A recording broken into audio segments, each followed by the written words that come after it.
Hello everyone, আমি সঞ্চিতাস ব্লগে তোমাদের ওয়েলকাম। চলে এসেছি নতুন একটি ভিডিও নিয়ে। দিনটা ছিল কালী পুজোর দিন। সন্ধ্যাবেলা থেকে ভিডিওটা স্টার্ট করেছি, কারণ সকালবেলা নানা রকম কাজের চাপে কোনো রকম ভিডিও স্টার্ট করা হয়নি। তো এখন যেহেতু ঠাকুর আনতে যাবো বলে রেডি হয়েছিলাম, তো রেডি হয়ে আমরা বেরিয়ে পড়েছিলাম মণ্ডপের দিকে। আর এই পুজোটা হয় আমার বাপের বাড়ির একদম সামনে। তো গিয়ে দেখি অনেকেই মোটামুটি চলে এসেছে, আর এই যে এখানে ঠাকুর রাখা হবে। তো তারপরে সবাই রেডি হয়ে গেছিলো, আমরা বেরিয়ে পড়েছিলাম ঠাকুর আনতে। বাচ্চারা সব ভ্যানে গেছিলো আর আমরা সব পায়ে হেঁটেই গেছিলাম বড়রা। তো গিয়ে দেখি এখানে প্রচণ্ড ভিড়। এবছর বেশ কয়েকজন হয়তো মানসিক পুজো ছিল, মানসিক পুজোর ঠাকুর ছিল প্রচুর। তো তারপর এখানে গিয়ে আমাদের যে মণ্ডপের ঠাকুর, সেই ঠাকুরটাই বরণ করছিল কাকি। যেহেতু এবছর কাকিরাই এই ঠাকুরটা দিয়েছে, আর মায়ের মুখটা এত সুন্দর লাগছিল না কি বলবো। তো কাকি হচ্ছে আমার বাড়ির পাশেই একদম বাড়ি। তো সেহেতু কাকিরা দিচ্ছে, সেজন্য প্রথমে কাকি বরণ করেছে, তারপরে জেঠি বরণ করেছে। প্রত্যেক বছর জেঠিই বরণ করে। তো বরণ ঠরণ করার পরে মেয়ের চোখে গেছে এই ঠাকুরটা কি সুন্দর লাগছিল দেখতে। প্রতিটা ঠাকুর খুব সুন্দর, অন্ধকারে হয়তো সেরকম বোঝা যাচ্ছে না, কিন্তু সামনাসামনি খুব ভালো লাগছিল।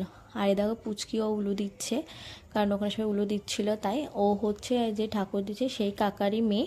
ছোটো মেয়েও আমাদের সঙ্গে গেছিলো, আমাদের সঙ্গে এসেছিলো। তারপরে ঠাকুর ভ্যানে তোলার পরে ঠাকুর নিয়ে বেরিয়ে গেছে, আর আমরা সব পেছনে হেঁটে হেঁটে যাচ্ছিলাম।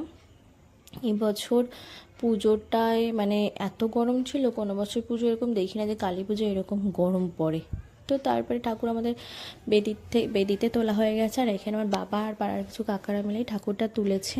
তারপর বাড়িতে এসে ওদের ডিমান্ড, ওদের একটু হালকা মেকআপ করে দিতে হবে, সেই জন্য ওদের হালকা রেডি করে দিয়েছি। আর রেডি করার পরে মাঝে পুচকেটা বলছে যে আমাদের ভিডিওতে নেবে না, সেই জন্য একটা ছোট্ট ভিডিও করে নিয়েছিলাম। আর এই ঐশী ও খালি লিপস্টিক পরেছিল, তাও ওই দেখো ঠোঁটটা নিয়ে কে করছে, মানে ও একটু সাজতে চায় না। তো ওদের সাজানোর পর বাইরে বেরিয়ে দেখি ছোটো মা সব মোমবাতিগুলো ধরানো হয়ে গেছে, অর্ধেক লিভিয়েও গেছে। তারপরে আমি গেছিলাম মণ্ডপে একটু দেখে। তো গিয়ে দেখি এখানে সবাই কাজ করছে, আর এইদিকে আমরা চলেছিলাম ভোগের প্রসাদ বানাতে।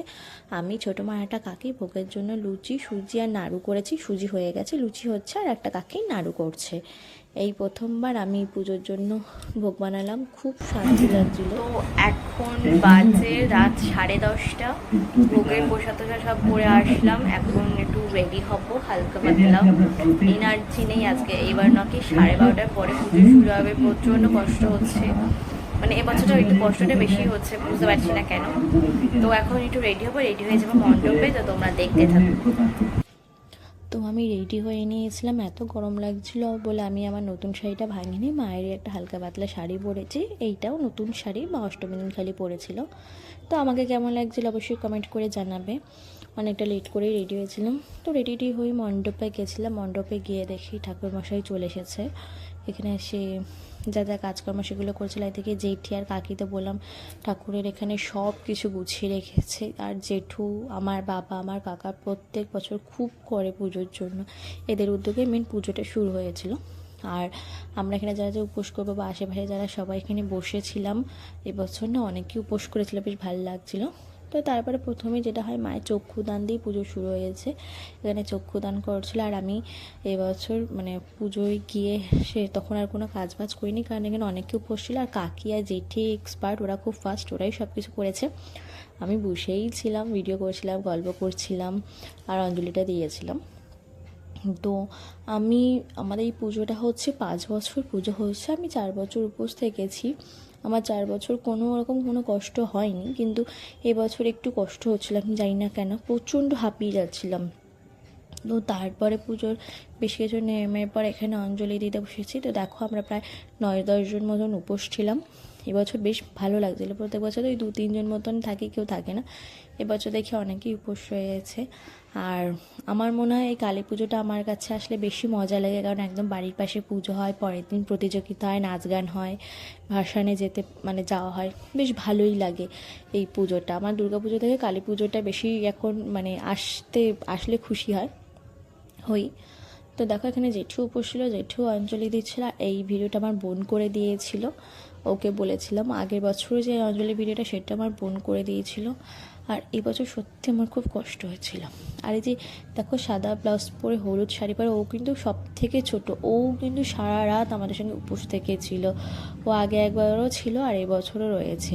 ওর মাটা কেউ ছিল না, ওই ছিল। তো তারপর অঞ্জলির পরে আরও যেসব নিয়মকানুনগুলো থাকে সেগুলো করার পরে যজ্ঞ শুরু হয়েছিল। আর আগের বছরের মতন আমিও এবছর যজ্ঞের 108 বেলপাতা, জগডুমারের পাতা সব রেডি করে রেখেছিলাম। আগের বছর আমি করেছিলাম, এই কাজটা আমাকেই দেয় জেঠু সব জোগাড় করে এনে দেয়, আমি জাস্ট গুছিয়ে গাছিয়ে রাখি। তো পাড়ায় পুজোটা বেশ মজাই হয়, কিন্তু এবছর কালী পুজোটা আমার জন্য একটু অন্যরকমই ছিল।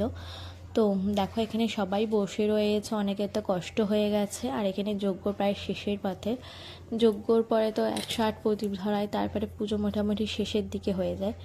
আর যখন পুজো শেষ হয়েছে মোটামুটি প্রসাদ নিয়ে সবাই চলে গেছে, আমি একদম শেষ পর্যন্তই ছিলাম।